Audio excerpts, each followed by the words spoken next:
my name's Kyle, and today we're going to get it in, if you know what I mean, know what I'm saying, know what I mean, know what I'm saying, know what I mean, know what I'm saying. My hair!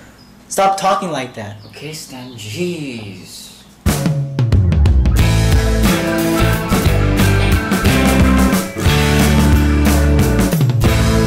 Legend says Rome began with Romulus and Remus, who were raised by dogs. No, not those dogs. The wolf dogs. Thanks, Stan. Rome first began as a city, then it became a city-state, a kingdom, a republic, and eventually an empire. Rome was able to expand so widely because of its senate, which was made up of two classes, patricians and plebeians. Patricians were wealthy elites and aristocrats, while plebeians were everyone else in society. Mr. Kyle, was everyone represented equally? No! In fact, they're super duper unequal. You know what they say about inequality? They're unequal. That's not funny. What do you mean? Just get back to the script. Okay. There are more patricians in the Senate, and so all the plebeians were like, hey, why are there so many patricians in the Senate? And in order to shut the plebeians, the patricians allowed them to elect tribunes as representatives. This made the plebeians happy. Even though, like, come on, let's be real here, there's still inequality. Despite the disparity, the upper class distracted the plebeians with festivities such as bread and circuses. They also appeased the plebeians by constructing cultural sites such as the Pantheon and the Colosseum. More housing was also provided to the plebeians, leading to rapid urbanization throughout the empire. Conquered lands mostly went to wealthy elites who organized ginormous plantations. These plantations took away land from plebeians and were called how do you say it, Stan? Latifundia. That's funny because for plebeians it's more like not fundia. No! The plebeians were so unhappy that they became super duper violent, and the Gracchi brothers were like, stop! We'll redistribute land evenly, just like Wingman. But did he die because of that? Exactly.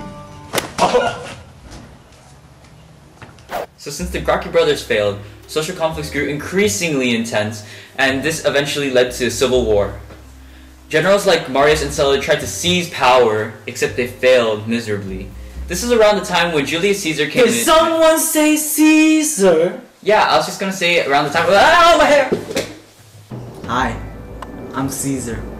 You can just call me Julius. So, I brought fabulousness to the Republic by changing it into an empire. So essentially, when Rome's in a military economic crisis, what we do is elect a dictator to rule for like 6 months. So after my conquest of Gaul, I became dictator. And when my term was over, they were like... Can you get off now? You're on my seat. Nah. Dang it!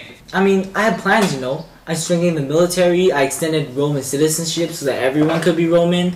I even redistributed the land and gave jobs to the poor. What I'm most proud of is that I was able to centralize the government and only fill the most important parts with my bestest, closest homies. So I know that they would never, ever, ever backstab me. He thought I was his homie. My only real homie is Octavian, or as they say in the hood, Augustus. After he defeated Mark Antony and Cleopatra, he established a monarchy disguised as a republic. Even though it didn't seem like he had absolute power, in reality, he did have absolute power. This allowed him to create a period of time called Pax Romana, meaning Roman peace, which lasted for over 200 years. Mr. Kyle! Whoa, 200 years? That's like... really long. You know what else is long? The Roman roads. These roads allowed the Romans to travel and communicate efficiently and maintain Pax Romana. Equitable laws were also implemented to keep the peace. The Silk Roads contributed as well by facilitating trade through long distances. Rome was even able to trade as far as Han China, and these goods were then diffused throughout the Mediterranean, or as they call it in the hood, Mare Nostrum. But you're not even from the hood. But you never shut up. But you're a bad boyfriend! Hold up. This would never happen in Rome because it was a patriarchal society. Families were headed by male authorities who... Don't you hold up on me! Although men were dominant, women usually supervised domestic affairs in Roman households. In fact, they wielded considerable influence by arranging marriages and managing the family's financial affairs. But... Do you see that? Though women tended to household works, do not mistake them for slaves. Slaves are the people who work as servants and laborers for members of higher classes. Since they constitute a large portion of the population, they can even start rebellions such as Mr. Spartacus, who sparked a revolution with an army of slaves. But since the Romans had an impeccable military, this wasn't a problem for them. Rome's military was so strong that they expanded throughout the Mediterranean and even defeated Carthage in the Punic Wars. The Punic Wars weren't puny since they lasted for a long time because of the many skirmishes.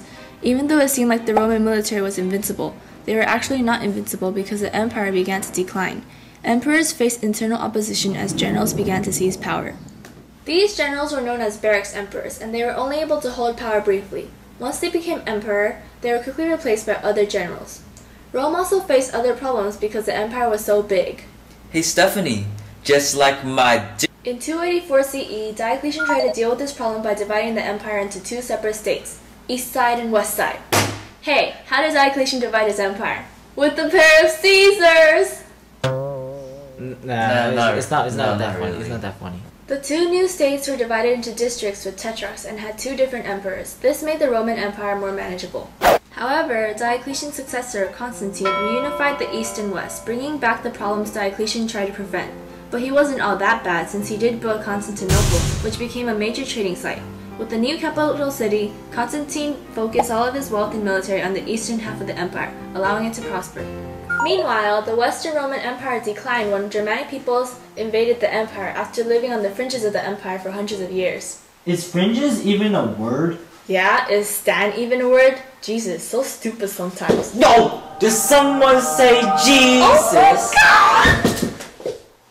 Yo, I get that reaction all the time. They say I'm like One Direction on steroids. Holy Jesus Christ, Lord! Oh my Jesus! Are you Jesus Christ? Well, I was birthed on December 25th. Wait, I thought you were born sometime during the spring. Hey, how you gonna tell me when my birthday be? Wait, but Mr. Gillette said that. Jesus, you nerd! If you think it's so smart, why don't you come up here and teach everyone? Fine, I will. First of all, not everything in the Roman Empire was about you. Jesus.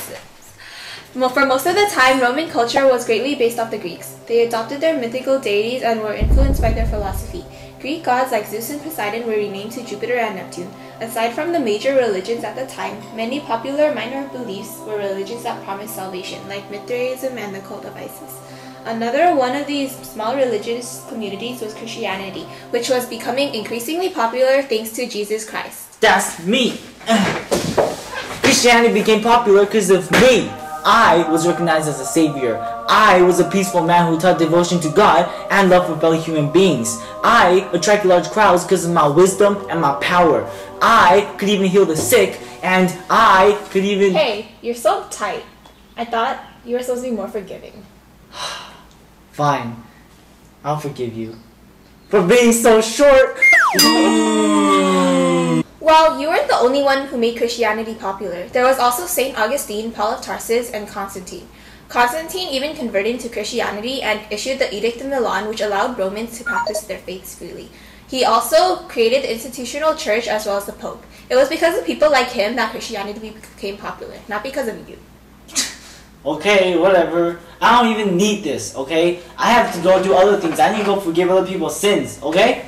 Peace out. Make sure you drink lots of water. Besides Pax Romana, the Roman Empire was full of conflicts.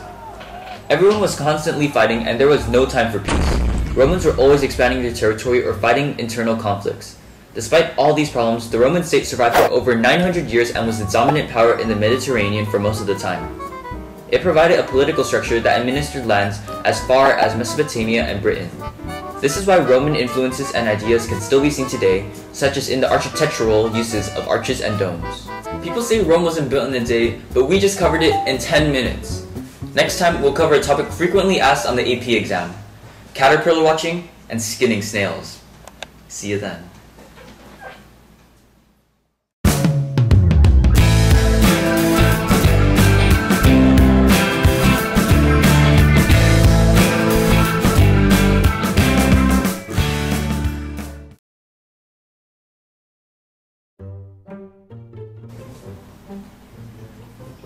Hi, my name's Kyle, and today we're going to get it in, if you know what I mean. Know what I'm saying, know what I mean, know what I'm saying, know what I'm saying, know what I mean, know what I'm saying, know what I mean, know what I'm saying. Know what I mean, know what I'm saying, know what I mean, know what I'm saying, know what I'm saying. Stop talking to me, right?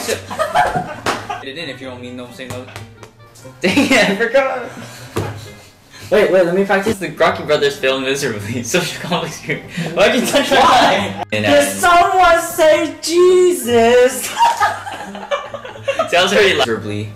The ground. Yeah. So okay. So go down. I'm sad. Take 16 action. Whoa, 16! Oh my god! Whoa! Is change the military into a dictatorship, which is like 7 months. This is not 7 very messed up. Take 21 action. Constantine. Constantine even converted to Christianity and created the Edict of Milan, which allowed people to practice their faith freely. Oh shoot. Oh, I'm sorry. Okay. Oh, she was recording. Constantine even converted it to Christianity. Well, you weren't the only one. Jenna! You weren't the only one who made Christianity popular. Because I made it popular.